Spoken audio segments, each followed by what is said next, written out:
What's up, guys? Brian Grossman here with Grossman Woodworking and DIY. And in this box is a tool that I've wanted since I first started woodworking. I hate the phrase game changer in most cases because I think it is way overused. But in this case, this is truly going to be a game changer for the shop. It's going to complement some of the old tools that I just recently brought home from my dad's workshop. And it's just going to allow me to, one, improve on some of the builds that I've already been doing. Two, it's going to open the door for me to use additional materials that I haven't been able to use. And three, it's going to open the door to allow me to build some products that I couldn't really build before. Not that I couldn't build them, but it just really wasn't ideal without having this tool. So without any more fanfare, I'm going to go ahead and get this box open and let you guys take a look at what I got here if you already haven't guessed.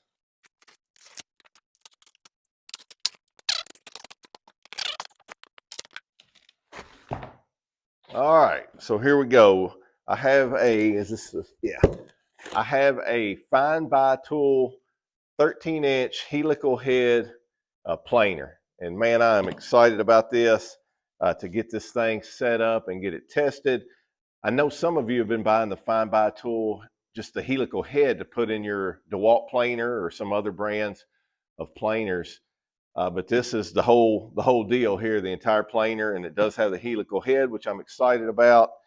I'm no expert on planers by any means, but if you're brand new to this and you're wondering, you know, what the big deal is with a helical head cutter, it just provides a better, smoother cut by having a bunch of smaller cutting teeth, basically, as opposed to just a handful of long single teeth. So it just does a better job of cutting. I think it's a little easier to maintain because you can just turn those teeth as you need to fix a nicked one or one that's gotten dull.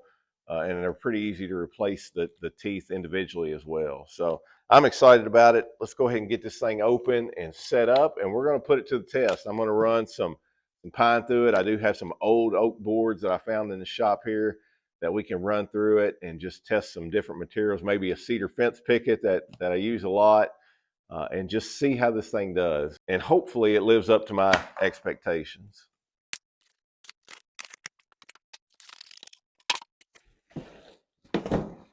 And I'll tell you right off the bat, this thing is not light.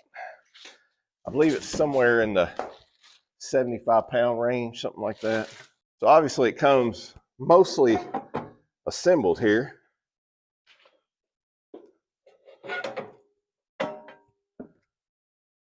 You know, you're looking at the infeed side, and let's take a look at what we got here in the box.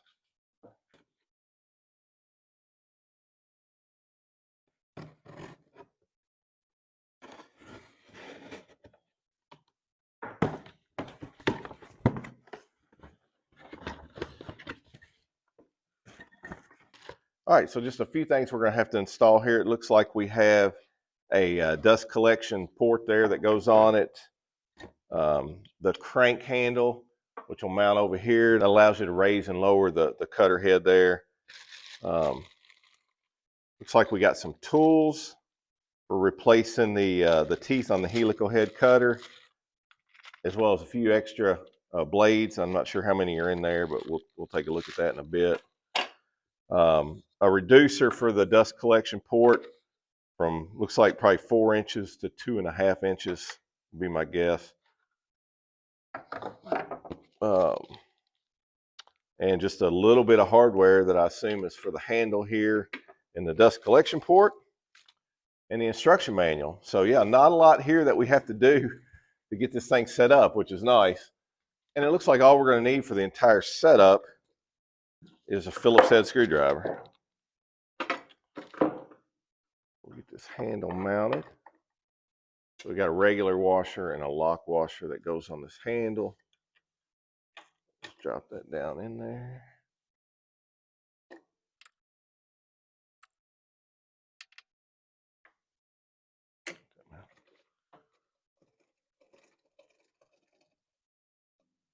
Then we'll do our dust collection port.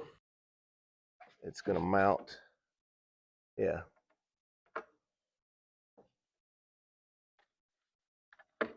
like so. It's got 2 clips here on the top and then 2 holes here on the bottom where your screws go. Now, one thing I did notice that you'll want to be aware of, if you're going to put the reducer on, the screws back here on the back, so it's back here, so you'll definitely want to put that reducer on before installing the overall dust collection port, or else you're not going to be able to get to that screw. Yeah, we'll go ahead and add this because I will be probably just using my shop vac with it. I do not have a dust collection system yet. That's coming eventually. All right. With that, clamp that in place. Each screw has a lock washer and a regular washer.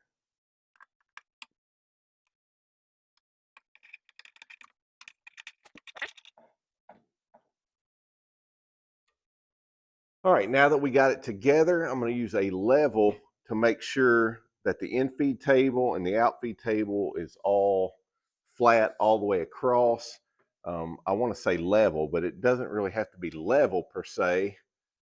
It just needs to be flat. So when you feed a board through here, it is completely flat going across this entire deck here, the in-feed table and the, well, this is actually the out-feed table, but the in-feed table, the cutting surface and the out-feed table all needs to be level, and it's adjusted.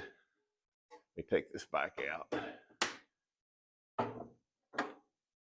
And both tables have these 2 10mm bolts here that you can adjust up and down to adjust the height of the feed table here.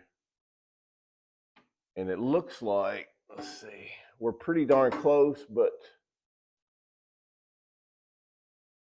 this out-feed table, let's see. Yeah, this needs to come down just a touch, or the back needs to come up. Probably should have done this before I put the dust collection port on there, but that's all right.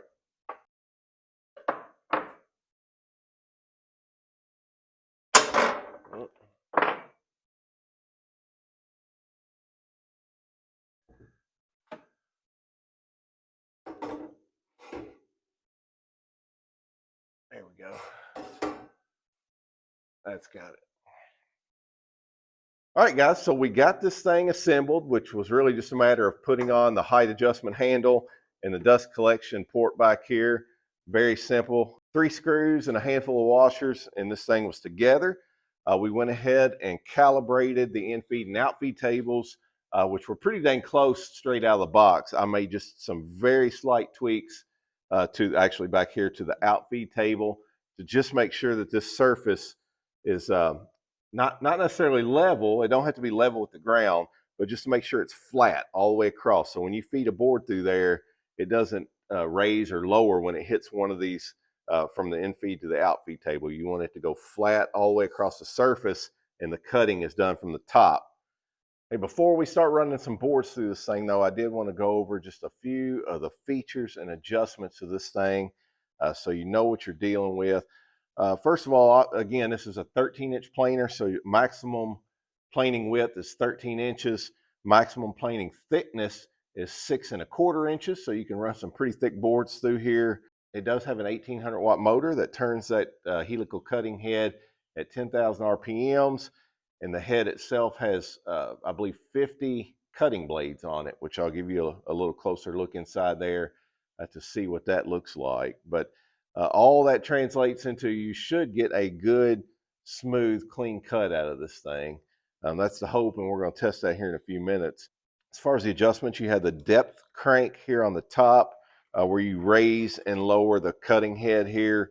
And each full turn on this thing is 1/16 of an inch, so you can really fine tune those cuts. So yeah, you can adjust that up and down.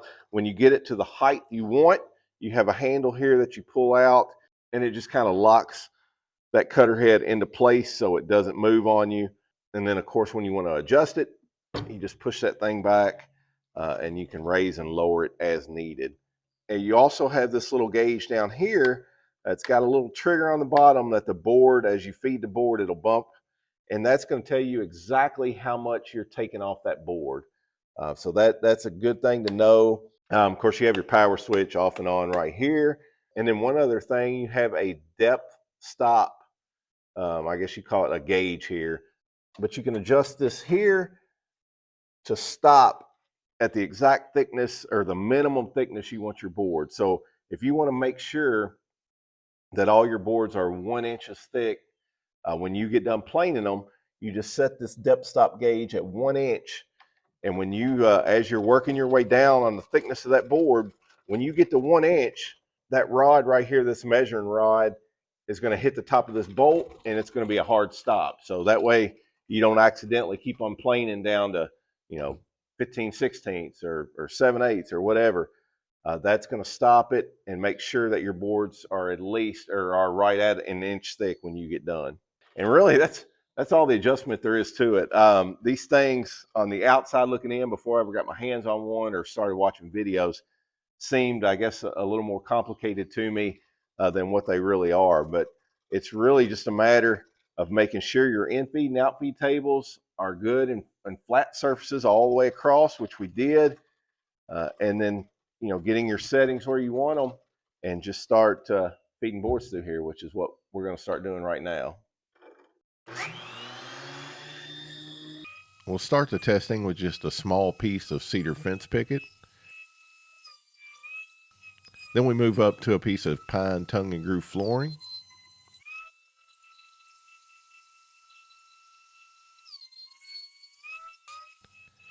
And then we finish out the testing with this old oak post that I found in the workshop. Now this thing took several passes because it was so twisted and gnarly. All right, so we've ran a few boards through it, and man, I tell you, this gets me fired up. I'm excited to put this thing into my workflow. We started out with just a simple cedar fence picket panel that I use for all kinds of different projects. I've done projects on the channel here with a lot of cedar fence pickets, and man, it just gives it a beautiful, beautiful look. You can see the one on this side here. Of course, I did not run through the planer, and this is the one that I did run through the planer. And man, just smooth, got a sheen to it. It really brings out the colors and the grain. And I didn't have to sit there and sand it with my orbital sander for forever. So I'm excited about that. And then next, I have a old refrigerator trailer out there that is just full of these tongue and groove pine flooring is what I assume it is, pine. It had some stain here on the top of it, but I ran it through several times. And again, just really cleaned up that finish, took off all the stain, and just really made this into a usable board for projects. So I'm looking forward to being able to put all those boards to some kind of use. I hadn't figured out exactly what I'm going to do with them yet, or I'm sure they'll cover several projects, but definitely gives me hope in being able to use those. And then, last but not least, these old oak posts that I found stashed up in here that are pretty dang rough, but I want to be able to use them for some type of project just because they were here in the shop and they're oak and they're cool old boards. But you can see on the unplaned side, I didn't plane this side or this side, how rough these things were. And then on the side I actually planed. Man, they turned out extremely pretty. Just again, really brought out the grain in that oak, smoothed it out really nice. And of course, I would ideally run it across the joiner and get a couple flat surfaces on it, and then run it through the planer to make sure it was all square. But in this case, it was just a test run, and I am very, very impressed with how that turned out. Now, I did notice like a little bit of snipe on the end of my pine flooring board here. Not so much on the cedar, and really not at all on the oak, I don't think. But I did notice it on like the pine board, so that's something I got to learn more about. I know all planers are subject to snipe, and there's ways to get around that, and there may be adjustments I need to make, tweaks to the in-feed and out-feed table. It's definitely not bad, but I do see a little bit of a line there.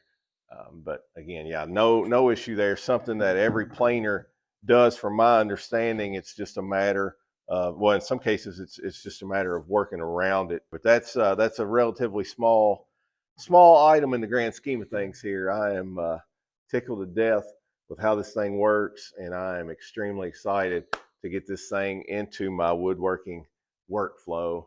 So guys, if you're in the market for a new helical head planer and you don't want to spend the $1,000+ that most of these units cost, I would definitely recommend checking out this model from FindBuyTool. I think this thing retails for like $7.99, and it's available on their website right now for like $6.99. I don't know how long that'll last, but I'll put a link in the description below if you want to check that out. Obviously, I don't know how well this thing's going to hold up long term, and I won't until I just put a bunch of time and boards through this thing. So I'll keep you updated on that part of it, but so far so good. So stay tuned to the channel. If you already have it, please hit that subscribe button and little notification bell so you never miss another one of our videos. And with that, guys, we will see you on the next one.